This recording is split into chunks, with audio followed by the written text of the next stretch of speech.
Buenos días. Agradezco la invitación que nos hicieran al señor Superintendente de Control de Poder de Mercado, Pedro Páez, a la Universidad Central del Ecuador y especialmente a su rector, a todos y cada uno de los organizadores y funcionarios de la Superintendencia, autoridades, académicos, señoras y señores.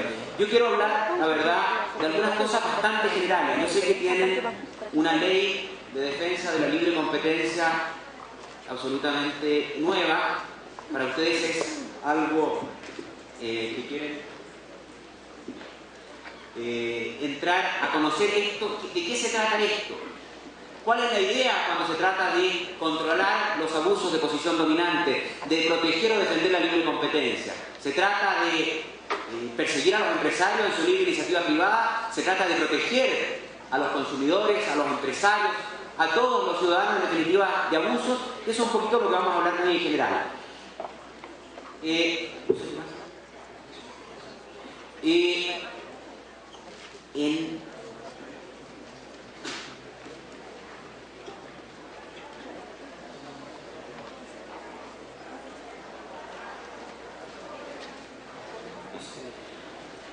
Aquí hay un dibujito de un lápiz.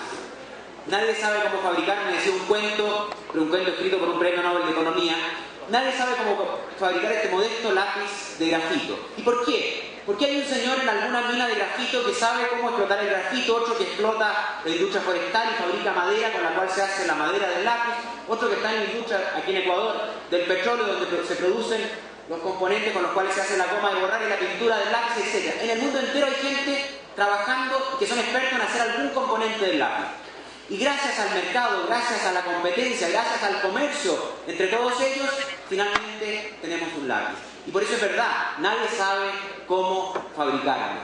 Nadie sabe cómo fabricar el lápiz. Gracias al mercado, gracias al autofuncionamiento del sistema de precios y del mercado, nosotros tenemos en el mercado tantos lápices como necesitamos, tantas camisas, tantos tomates, lechugas como necesitamos. Existe un orden. Si ustedes piensan, aquí en Quito, Ecuador, cuántos bienes y servicios entran todos los días al mercado, las complejísimas relaciones económicas que están detrás de ello, y nos damos cuenta que existe un orden que funciona, y en un porcentaje muy alto sin la actuación coercitiva de nadie, simplemente porque los empresarios quieren producir, quieren vender sus productos, los consumidores quieren comprarlos, se coordinan en el mercado y tenemos exactamente la cantidad de lechugas, de tomates, de lápices que necesitamos. No sobra ni falta nada. Este mundo, tal vez un poquito utópico, ideal, es real en la medida que exista competencia en los mercados. Y deja de serlo cuando la competencia falla. Y precisamente por eso es tan importante proteger la libre competencia. Todo esto funciona cuando hay un sistema de precios que funciona, cuando existe... y funciona, pero funciona en forma eficiente y por lo tanto sirviendo de la mejor forma posible a los consumidores cuando hay suficiente competencia en los mercados. Y es precisamente por ello, esa es la razón fundamental por qué el bien jurídico que protege la legislación de defensa de la libre competencia o de control del poder de mercado, como se denomina en este país, es tan importante. Hay que proteger la libre competencia precisamente para proteger estas relaciones económicas que permiten que todos tengamos los bienes y servicios que necesitamos, ojalá al más bajo precio posible, tengamos los servicios de la mejor calidad posible al más bajo precio posible. Eso es lo que se logra cuando hay competencia y eso es lo que se deja de lograr cuando la competencia falta en los mercados, cuando hay abusos. ¿Qué es el concepto de libre competencia? En general las legislaciones no lo definen. Se habla mucho de la libre competencia, pero no sabemos muy bien qué es como concepto jurídico. En general no ha sido definido en la ley. Pero lo podemos relacionar con un concepto económico. Sabemos lo que es un mercado competitivo y lo que es un mercado cuando falta competencia, cuando falla el mercado. Y lo que caracteriza ese mundo ideal, que no suele darse en la realidad de un mercado de competencia perfecta, es que exista atomicidad, tanto un número tan grande de oferentes y demandantes, de modo tal que ninguno pueda afectar el precio, decisivamente el precio del bien, homogeneidad, es decir, que los precios de los bienes sean comparables, que no existan barreras de entrada en la industria, que exista transparencia en los mercados. Eso hace que el mercado sea más competitivo. Mientras más de esto se dé, más competitivo el mercado, mientras menos será más la falla, mayor será la falla del mismo. ¿Y cuál es el efecto de esta competencia que la legislación de defensa de la libre competencia pretende proteger? El efecto precisamente es obtener que se produzcan bienes y servicios de la mejor calidad posible al más bajo precio posible. Es decir, cuando hay competencia, ¿cómo pueden ganar dinero los empresarios? Porque la verdad es que los empresarios instalan su empresa para ganar dinero, para tener utilidades, y eso no tiene nada de malo, en la medida que esas utilidades provengan de servir bien a los consumidores y no de abuso. ¿Y cómo gana dinero un empresario cuando hay un mercado competitivo? La única forma, si yo tengo competencia, yo tengo una fábrica de zapatos, mi vecino tiene otra, ¿cómo puedo ganarle en la competencia a mi competidor? Vendiendo bienes de mejor calidad que mi competidor, una alternativa, o vendiendo bienes más baratos, bajando los costos. Esas son las formas de ganar dinero en un mercado competitivo. Y por eso es que no hay que caer en la falacia de culpar al mercado de los males, de los problemas que suelen darse en las economías de mercado, y que son reales. Los abusos son reales, existen, pero no son culpa de la competencia, sino culpa de la falta de competencia. No son culpa del mercado, sino que son culpa de la falta de mercado. Cuando hay competencia, cuando hay mercado, no hay ningún incentivo para cometer prácticas restrictivas a la libre competencia. Por ejemplo, tratar de distinguir, si yo soy un competidor, yo tengo una plantación de trigo de 1 hectárea y mi vecino tiene otra, ¿gano yo algo quemándole la plantación de trigo a mi vecino? Definitivamente no, porque el precio del trigo no va a ser afectado por esta conducta. Somos miles, millones los productores. El mercado es competitivo. Pero en cambio, si somos los dos únicos productores de un bien, yo le causo daño a mi competidor y gano, porque yo me quedo con una mayor parte de esta torta del mercado, que está repartido entre muy pocos. Es decir, cuando falta competencia, ahí se producen esos males que solemos achacar al mercado. Las guerras de precios, estas crueldades que se le suele achacar al mercado son culpa de la falta de mercado. Y por eso es que hay que proteger que el mercado sea lo más competitivo posible. Y eso es lo que pretende la legislación de defensa de la libre competencia que acaban de dictar en Ecuador, es lo que pretende la que existe en todos los países de Latinoamérica. Detrás de este bien jurídico, libre competencia, también hay algunos principios constitucionales de orden público económico muy importantes. El principio de libertad de iniciativa, de libertad de entrada al mercado. Cuando un monopolista abusando pone barreras artificiales a la entrada e impide o destruye a algún competidor, obviamente se está afectando esta libertad de iniciativa, esta libertad de emprendimiento. El principio de igualdad de oportunidades también en el mercado, por ejemplo, que también se está afectando, por ejemplo, cuando se discrimina arbitrariamente en contra de los consumidores o de competidores. Incluso el derecho de propiedad de los consumidores que se ven obligados a pagar más de lo que deberían, a tener servicios peores de los que merecen. Sin contar con el principio de buena fe que informa todo nuestro derecho privado. Esto tiene que ver, y a eso quiero llegar, ¿por qué defender la libre competencia? Víctor Frankl, que es un psiquiatra, no tiene nada que ver con economista, fundador de la tercera escuela austriaca de psiquiatría, decía una vez en una conferencia que frente a la Estatua de la Libertad que existe en la costa este de los Estados Unidos, debería construirse en la costa oeste una estatua de la responsabilidad. En efecto, para que exista una verdadera libertad, se requiere un adecuado uso de la misma. Por ello, a la libertad se opone tanto la esclavitud, el abuso, como también el libertinaje. Y por eso, como nos señalara el ilustre tratadista en Derecho Mercantil Joaquín Garrigues, libre competencia en sentido jurídico significa igualdad jurídica de los competidores. Es decir, significa competencia justa.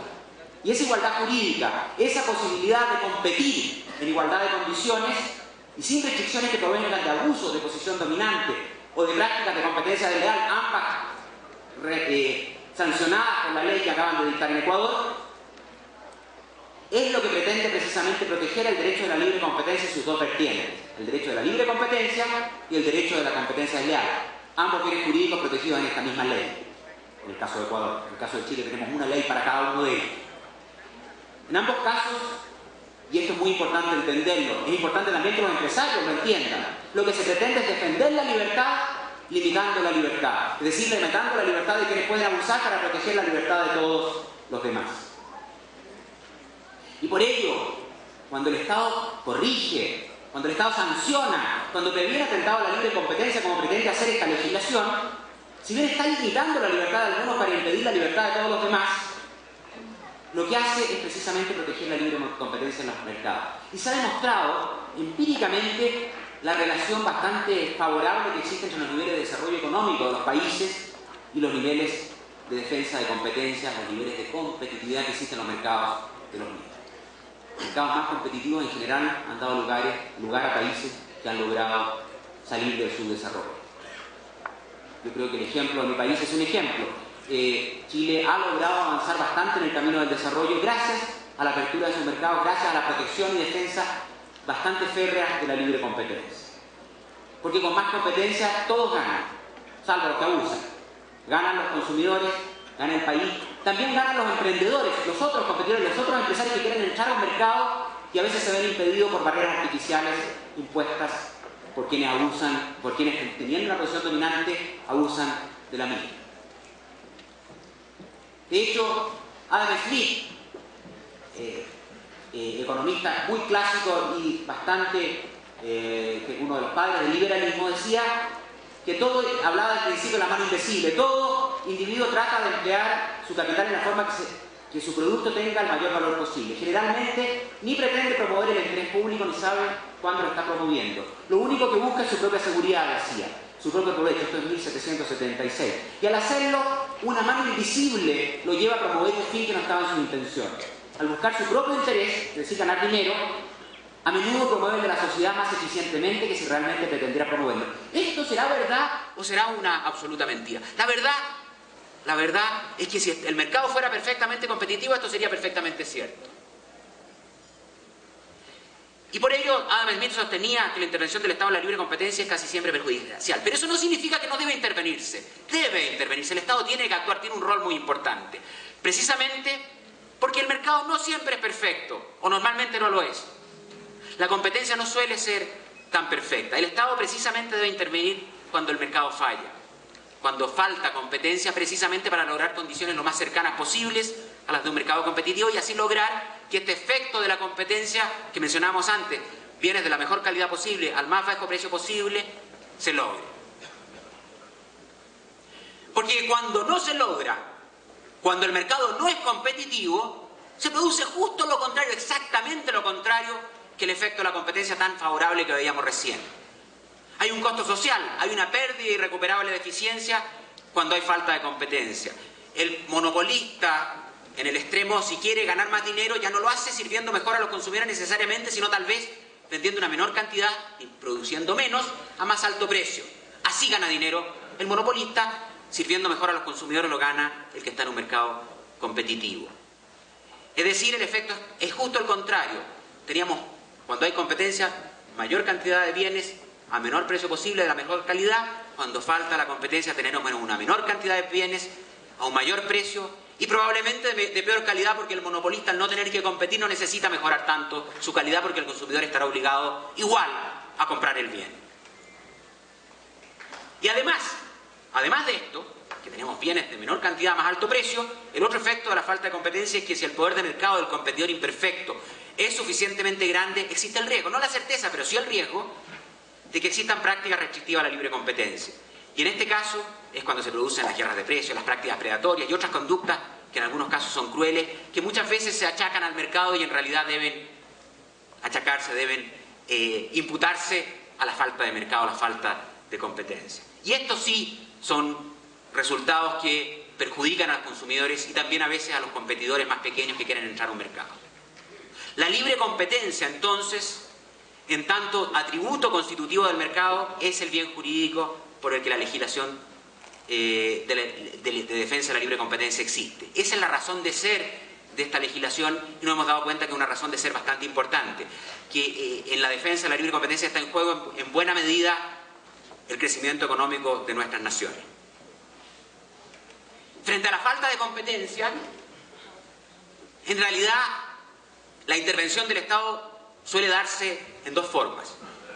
El derecho de la libre competencia o de control del poder de mercado, por una parte, que debe sancionar los atentados, los abusos de posición dominante que puedan cometerse tanto, por lo menos en el caso de Chile, eso es distinto en algunos países, tanto en mercados regulados como en mercados no regulados. Es decir, si un agente económico que tiene poder de mercado abusa de él en forma ilícita, será sancionado por el derecho de la libre competencia. Pero además hay otros mercados en que la falta de competencia es tal, el poder de mercado es tal, y muchas veces es tan inevitable, en el caso por ejemplo de los monopolios naturales, en que se requiere una regulación más directa. Y es lo que ocurre por ejemplo en el caso de los monopolios naturales regulados, los servicios públicos como agua potable, energía eléctrica, etcétera, que son monopolios naturales en que muchas veces se fija hasta el precio. Esa fijación de precios, sí, uno dirá, es lo más contrario posible que pueda concebirse a un sistema de libre mercado.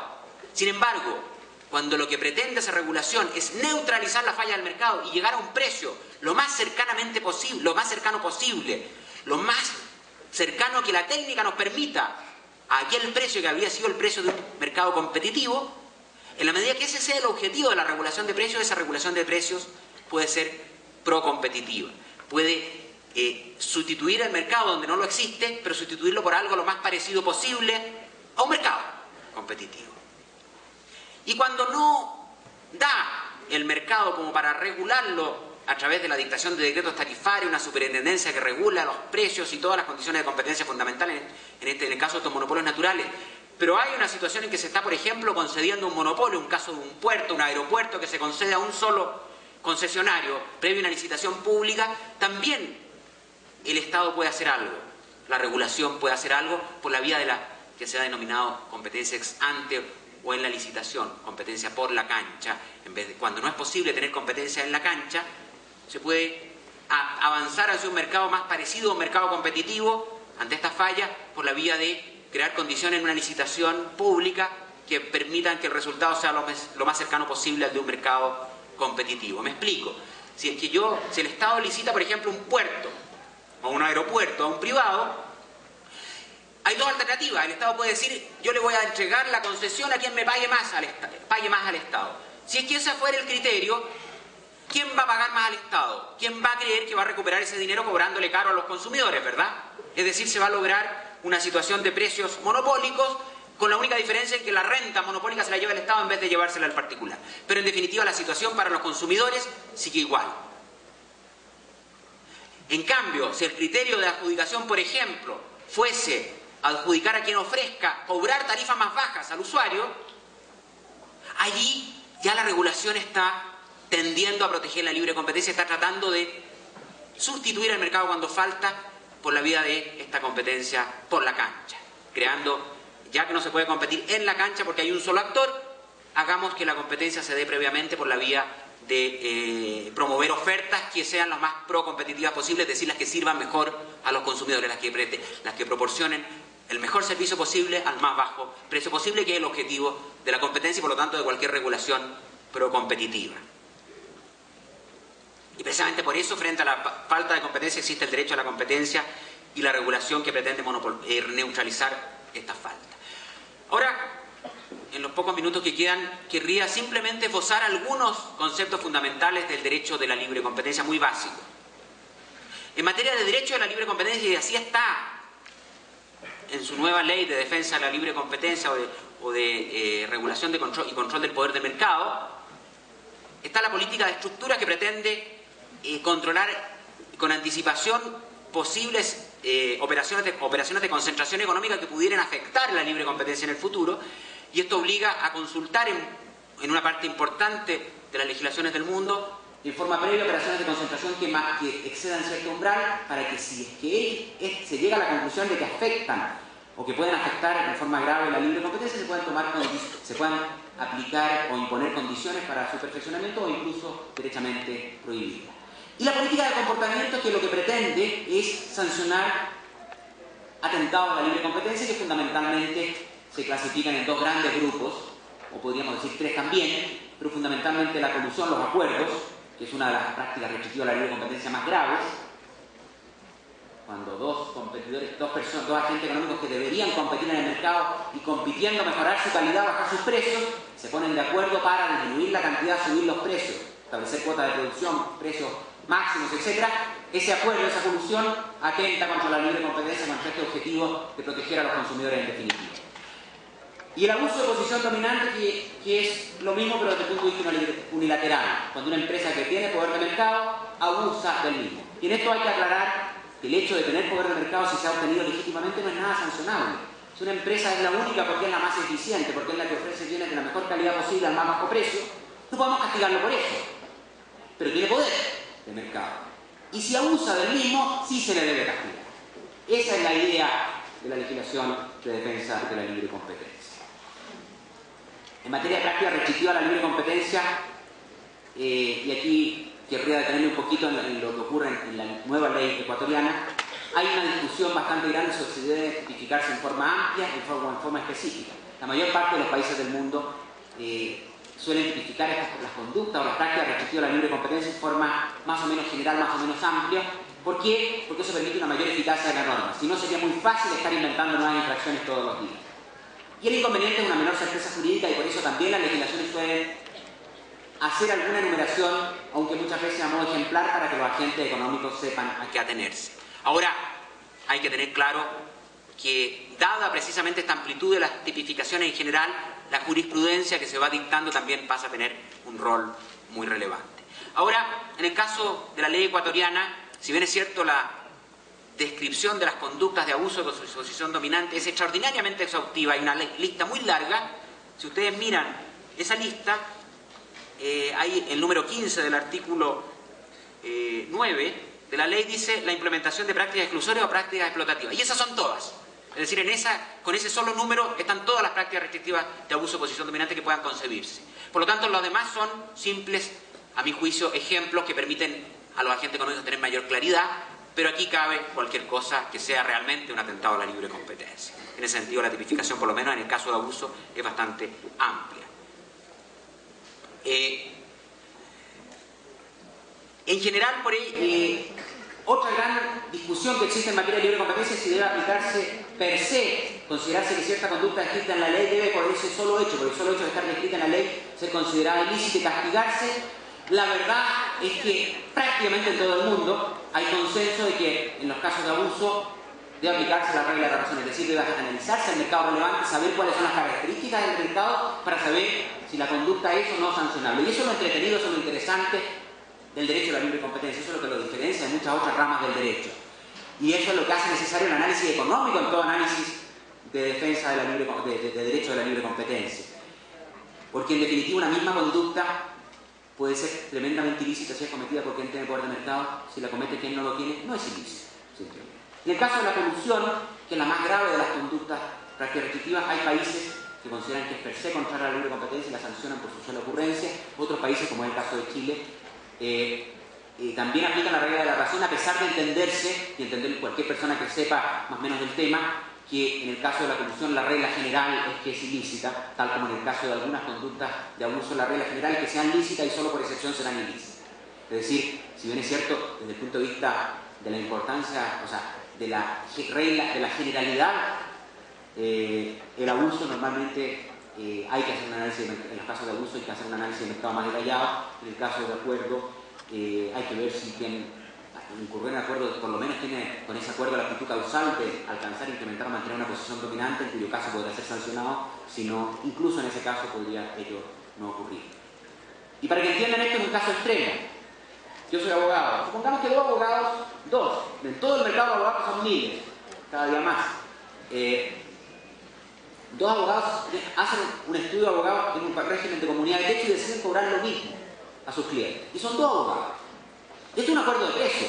Si aplicamos una regla per se, diríamos, es delito, es una infracción a la libre competencia. Sin embargo, esos dos señores no tienen ninguna capacidad de competir contra los grandes estudios de abogados, ¿no es cierto?, mucho más grandes. No sé de qué tamaño serán en Ecuador, pero en Chile hay estudios de más de 100 abogados. ¿Qué posibilidad de afectar la libre competencia tiene este acuerdo? Prácticamente ninguna. Sin embargo, la mayoría sí lo tiene. Y por ello, cuando se aplica esta regla de la razón, hay que hacer un análisis caso a caso y solo se considerarán anticompetitivas las prácticas, las conductas, si se demuestra que implican una lesión a la competencia. Ese es el norte que hay que siempre vigilar. ¿Se afecta a la libre competencia o no se afecta? Pero se afecta actual o potencialmente. También cuando se afecta potencialmente puede ser sancionado. ¿Hay un daño social identificable o no? Y por ello, precisamente por ello, es que en todo análisis, y esto voy a solamente posar el tema, en todo análisis de libre competencia, lo primero que hay que ver ya no es, en el caso, no sé, el derecho criminal, Un caso de homicidio, murió, lo mataron, no lo mataron, si lo mataron hay un delito, si no lo mataron no lo hay. Es bien simple el asunto. Después hay temas de imputabilidad de otras cosas más complejas, pero en lo básico, si hay un señor que mató a otro, es asesino. En materia de libre competencia, lo primero que tenemos que saber es si tiene poder de mercado. Y si tiene poder de mercado o posición dominante en el respectivo mercado de la cual pueda abusar, después hay que analizar si cometió la conducta o no. Y si la cometió hay que castigarlo. Hay dos, entonces, etapas de análisis. Primero hay que analizar el poder de mercado y después analizar si la conducta realmente existió y afectó la competencia. Y para poder saber si alguien tiene poder de mercado, lo primero que hay que saber es cuál es el mercado, y es una discusión bastante compleja. Los juicios de derecho a la libre competencia, ustedes recién van a empezar a tenerlos, pero yo he tenido experiencia como académico, como abogado litigante y ahora desde el lado del tribunal. Y desde todos los lados la verdad es que lo más controversial, lo más difícil de resolver en un caso de libre competencia es el tema del mercado. Porque ahí está la discusión. Si yo soy monopolista y abusé, y en mi defensa voy a decir que el mercado es gigantesco. La Coca-Cola, cuando quiso fusionarse con Dr. Peppers en Estados Unidos, dijo el mercado relevante es el de los líquidos bebestibles, que incluía hasta el agua potable. Claro, en eso la Coca-Cola tiene un porcentaje de participación mínimo, ¿no es cierto? Entre todos los líquidos bebestibles, la leche, el té, el café, el agua, la Coca-Cola es poquito. Ahora, si decimos el mercado relevante, el de las bebidas cola, tiene un poder de mercado monstruoso. Y probablemente la solución real va a estar a mitad de camino, va a ser las bebidas gaseosas, por ejemplo, o tal vez incluyendo los jugos que tengan precios y envases relativamente similares, ocasiones de uso similar, etc. Es decir, la determinación del mercado relevante es extraordinariamente determinante para saber si alguien tiene o no poder de mercado. Y por eso se discuten mucho en los juicios de libre competencia. Porque primero tenemos que saber cuál es el mercado. Cuando sabemos cuál es el mercado, sabemos si está concentrado o no está concentrado. Si está concentrado, tenemos que medir cuán concentrado está. Y una vez que medimos cuán concentrado está, tampoco basta. Ustedes dirán, ya hicimos toda la pega. Vimos cuál era el mercado relevante, llegamos a acuerdo en eso. Vimos que estaba concentrado el mercado, entonces este señor tiene poder de mercado. Ni siquiera. El tema todavía es más complicado. Una vez que sabemos cuál es el mercado y que el señor al que estamos juzgando, cuya conducta estamos analizando, tiene una participación de mercado importante en ese mercado, lo que nos queda es ver si tiene poder de mercado realmente. Y no necesariamente lo tiene. ¿Por qué podría no tenerlo? Por ejemplo, si es que no hay barrera a la entrada y hay una competencia potencial muy grande, cualquiera puede entrar a competir con ese señor en cualquier minuto con muy bajo costo de entrada, con bajo costo de salida. El mercado podría ser competitivo aun cuando hayan pocos actores. Cuando el bien es transable y se puede comerciar internacionalmente, y si este señor sube el precio, en Ecuador van a llegar gran cantidad de productos de todas partes del mundo más baratos. Este señor no va a poder subir el precio porque si lo hace, la competencia extranjera lo va a sacar del mercado. En Chile hace muchos años se autorizó la fusión de los dos únicos productores de refrigeradores, FEMSA-Mademsa. Hoy día todavía se producen los refrigeradores FEMSA-Mademsa, la marca. Eran los únicos dos. Crearon un monopolio. Sin embargo, se autorizó sin poner ninguna condición esa fusión. ¿Por qué? Porque FEMSA-Mademsa compite con los refrigeradores de todo el mundo, de Japón, de Europa, de Estados Unidos, de Corea, etc. Gran competencia. De hecho, juntos apenitas hacen un pequeño actor que puede competir en el mercado y con dificultad. Entonces ya no basta ver el tamaño del mercado interno, el poder del mercado, hay que ver la competencia actual, potencial, interna y externa. ¿Cuál es la elasticidad precio de la demanda? Si la demanda es muy elástica al precio, es decir, si yo subo el precio un 10% y la demanda o la cantidad demandada disminuye un 50%, ¿puedo subir el precio realmente? No, porque pierdo rentas. Es decir, no es eficiente subir el precio cuando la demanda es muy elástica. Si la demanda es inelástica, en cambio, al precio, si yo puedo subir el precio, por ejemplo, en la energía eléctrica, yo subo el precio, nadie va a dejar de usar energía eléctrica, va a dejar de consumir otros bienes, pero va a pagar la cuenta de la luz igual, ¿verdad? Entonces, ese señor sí tiene un gran poder de mercado. Eso es lo que hay que ver. Es decir, hay que ver cuál es el mercado relevante, y iré avanzando rápidamente porque podemos hablar una tarde entera acerca de lo que es el mercado relevante, de lo que es el poder de mercado, pero para llegar al final de esta pequeña introducción, les diría que para determinar el mercado relevante hay una serie de criterios, hay que analizarlo desde el punto de vista geográfico, desde el punto de vista del producto, pero en definitiva, para no entrar al análisis detallado, bastante técnico, que da para una charla distinta aparte, lo que les puedo decir es que el criterio básico, yo soy abogado, no soy economista, así que hay que usar criterio más que conocimientos técnicos y fórmulas complejas. El criterio es muy sencillo. ¿Compiten o no compiten? Si dos productos compiten entre sí, están en el mismo mercado relevante. Si no compiten, no lo están. Y por eso dos productos que son distintos, con procesos productivos distintos, que se producen en países distintos, con insumos distintos de producción, pueden ser competencia. Pueden estar en el mismo mercado relevante. Le pongo un ejemplo. En Chile han entrado